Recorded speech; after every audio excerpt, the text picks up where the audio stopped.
Hey everyone, welcome to today's practice. We're starting by lying down on our back, just letting our spine relax. One hand on the heart, one hand on the belly as we inhale to fill up our stomach, then our chest, holding at the top, and then exhaling slowly as we breathe out.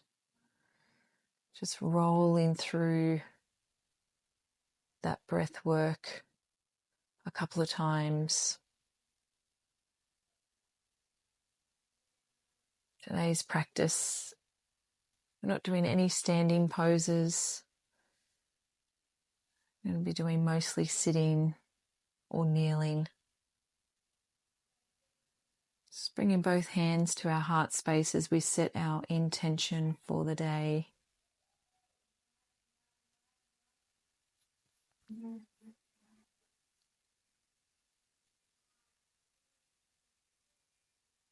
Taking another breath here.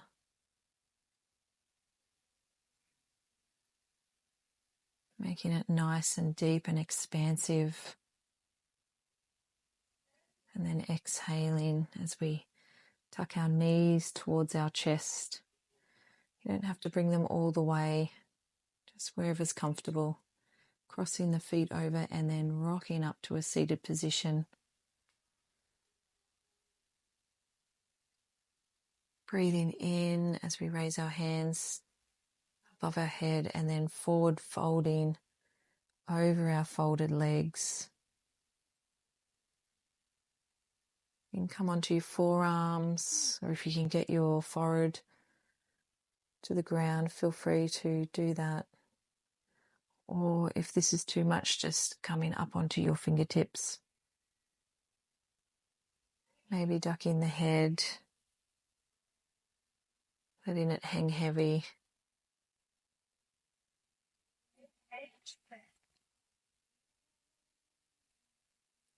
You might be feeling this stretch in the hips or the glute.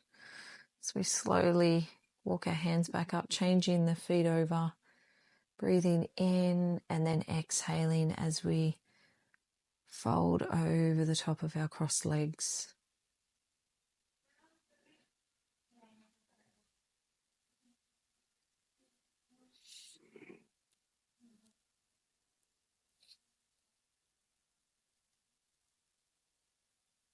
Maybe sinking a little bit deeper on the exhale. Seeing if you can get closer to the earth.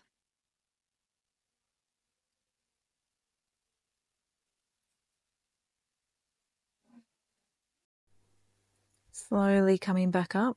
We're going to cross one leg over the other and tuck both feet in behind the bottom as we forward fold over the top of our knees. Getting a beautiful deep stretch in that butt muscle, the glute. And you can come down on your forearms, or you can hug the knees or stay up on the fingertips. Whatever is comfortable for you today.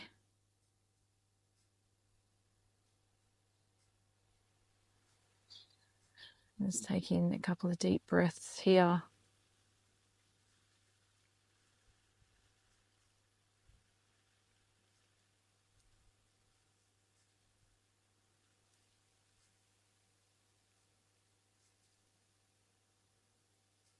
And then slowly coming up onto our fingertips. We're going to cross the legs over the other way. And then sitting tall before sinking over the top and melting our chest in towards that top leg. This side was definitely tighter for me today. I couldn't even get my forearms to the ground on this one. So know your limits with each pose and know that some days you're going to have to pull back a little bit.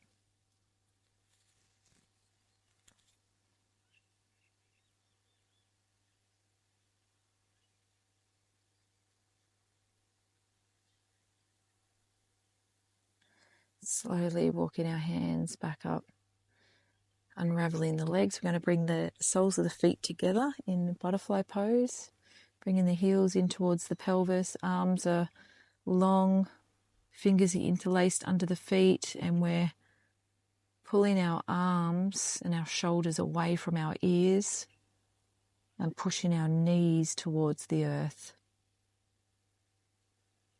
And getting this beautiful elongation in the spine, creating space and energy between each vertebra.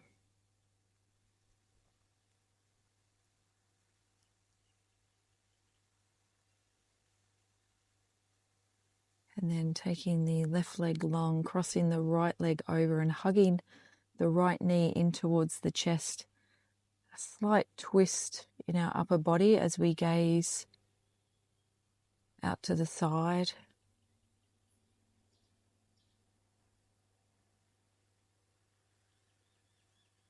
Breathing deeply. And then taking that leg long, crossing the left leg over the right leg this time, hugging the left leg in, taking our gaze to the side.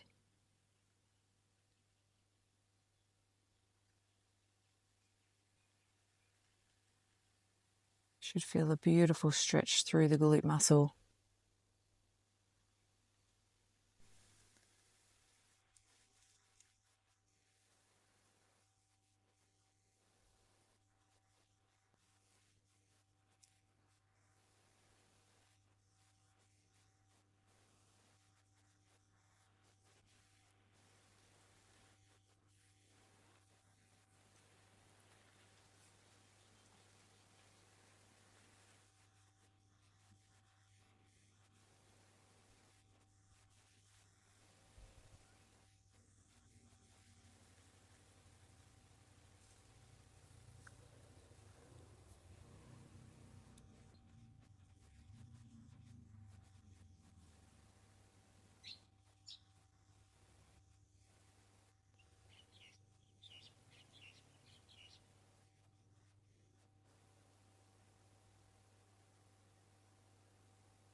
Just rolling through this 5 times, finding your own flow.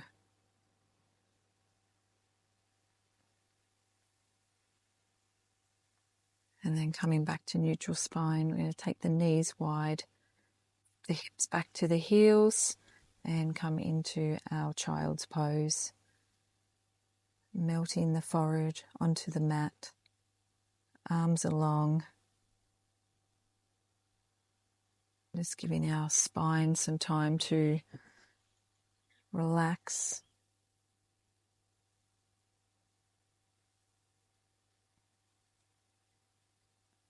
If you find you can't get your hips to your heels, you're welcome to put a cushion or a pillow underneath just to make it a bit more comfortable.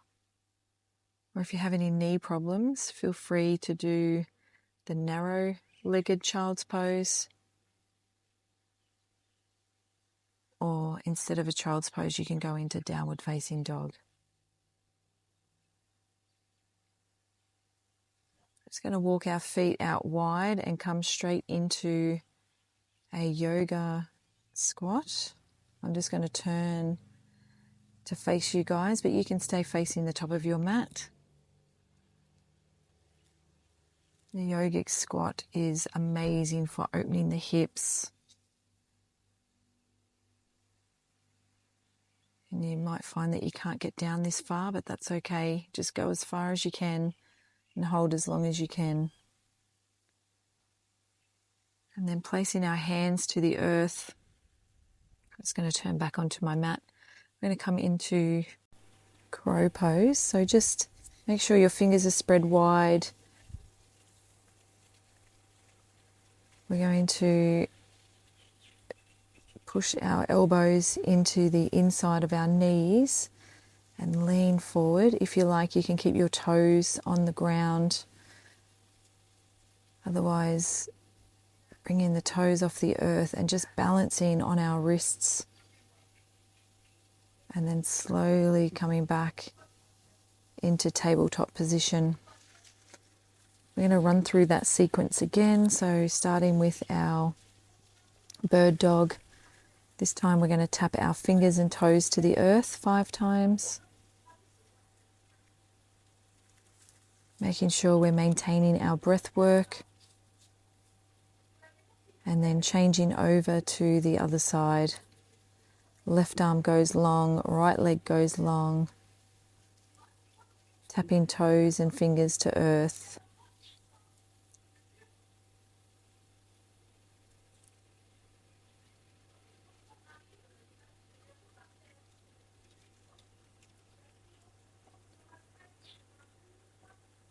Rolling through our cat-cow position. And do 5 times here, so go at your own pace.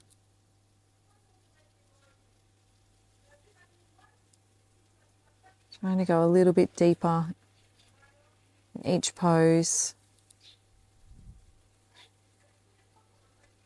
Stretching those capabilities. And then pushing back into our child's pose.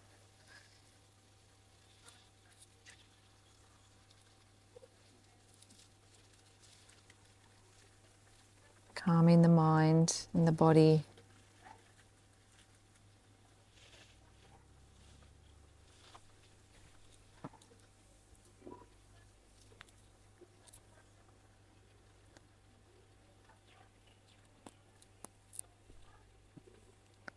I could have stayed in this position all day, I think.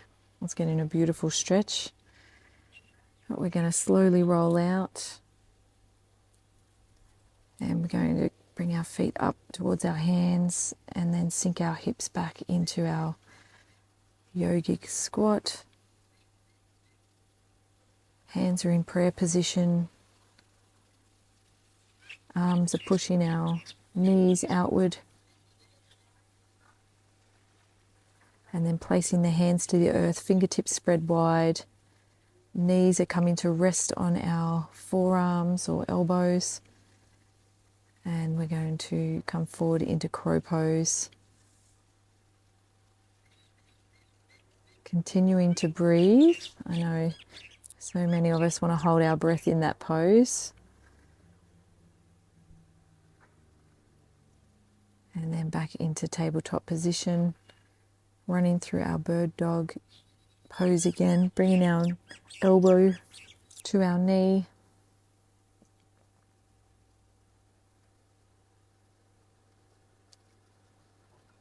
And then changing sides.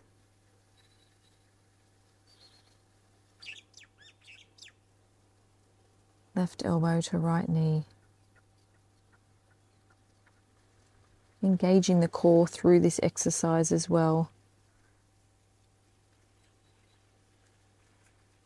And coming back into child's pose.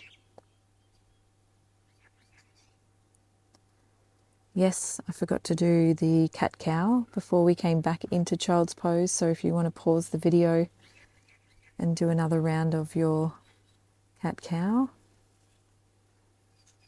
Not sure if you would have noticed or not, but if you did, yes, I did forget that.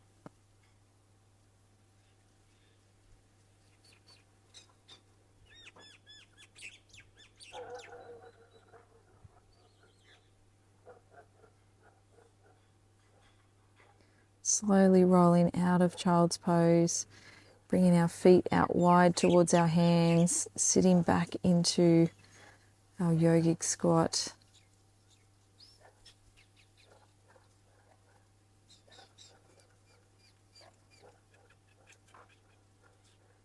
If you want to hold this pose a little bit longer, you can. Otherwise, let's go into crow pose again.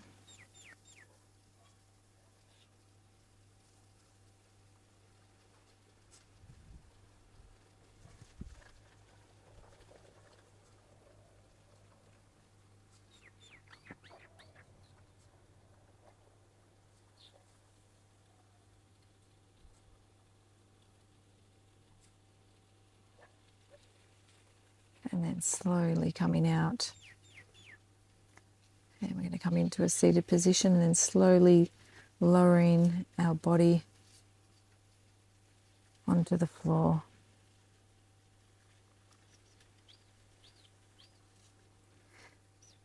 If you have a bolster or a block, we're just going to pop that under our hips. Go into an inversion pose, so legs going long, straight, toes pointing towards the sky. Our arms are resting out by our side. Palms face up.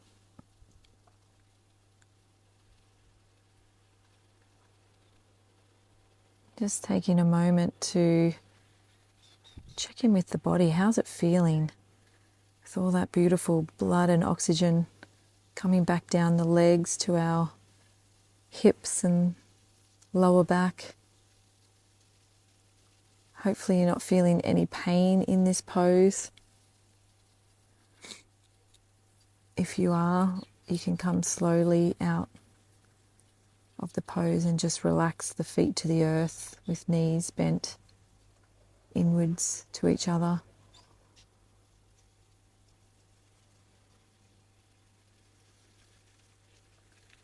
Just really slowly bringing each foot back down and then removing the bolster.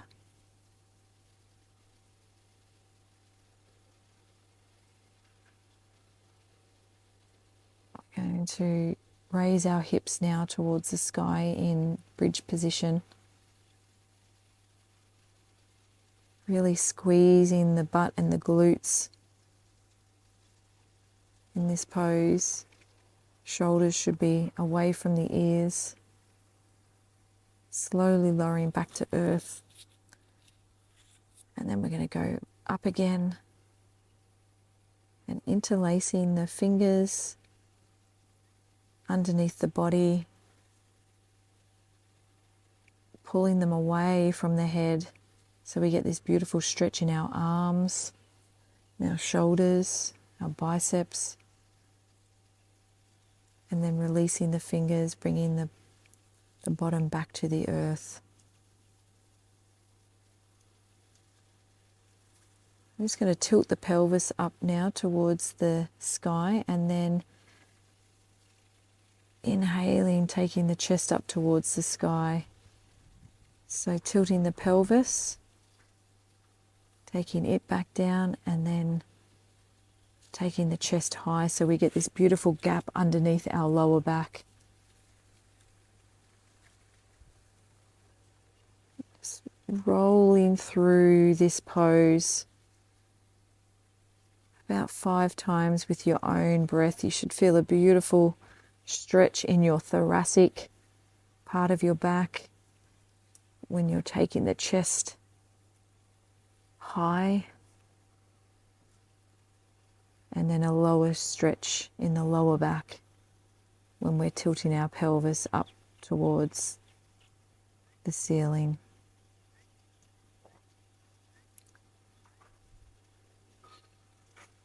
And you don't want to overdo this pose, so just find your flow and connection with breath.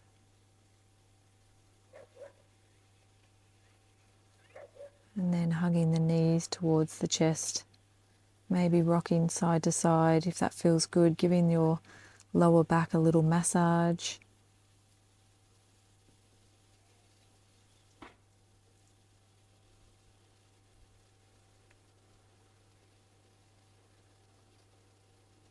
Placing the feet back to the earth, and then taking the legs long, shoulders away from the ears, palms facing up, and just relaxing into our Shavasana.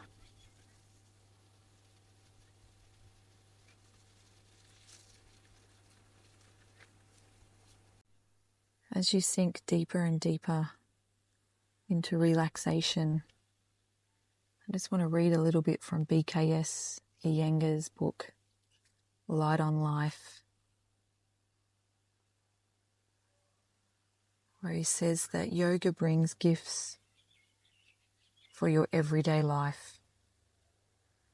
The benefits can be experienced even by raw beginners who feel something beginning to happen at a deep level in their bodies, in their minds, and even in their souls. Some describe these first gifts as a new feeling of lightness or calm or joy. Yoga is not about touching your toes or standing on your head. Yoga releases the creative potential of life. It does this by establishing a structure of self-realization, by showing how we can progress along the journey, and by opening a sacred vision of the ultimate, of our divine origin and final destiny. The light that yoga sheds on life is something special. It is transformative. It does not just change the way we see things. It transforms the person who sees. It brings knowledge and elevates it to wisdom.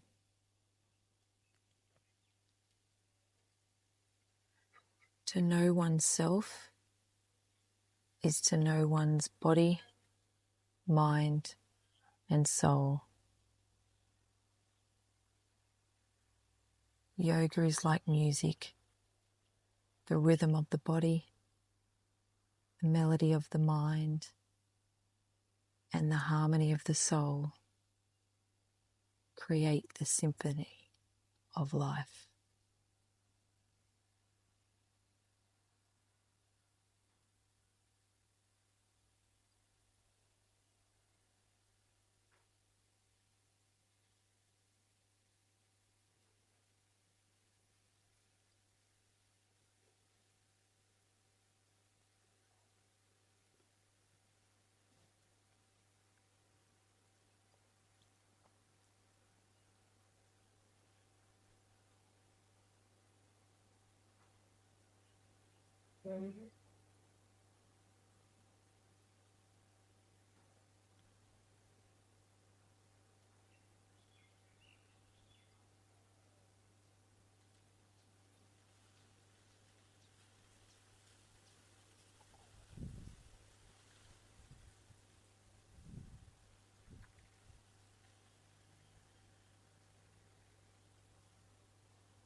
Okay, start to bring some awareness back into your body.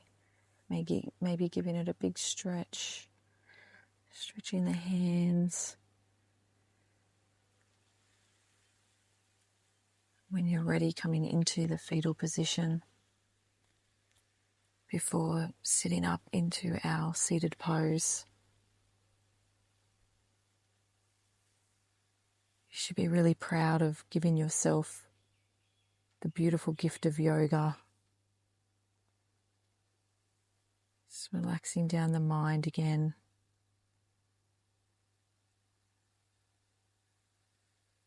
And just remember the gifts that you get on the mat when you practice yoga, you can also take them into your everyday life. As we bring our hands to prayer position, to our third eye, may we have kind and loving thoughts today.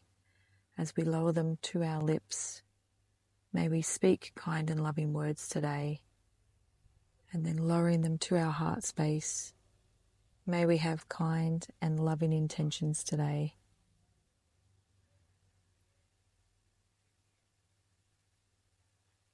I love myself. I love you guys. Thank you for joining me in this practice. Namaste.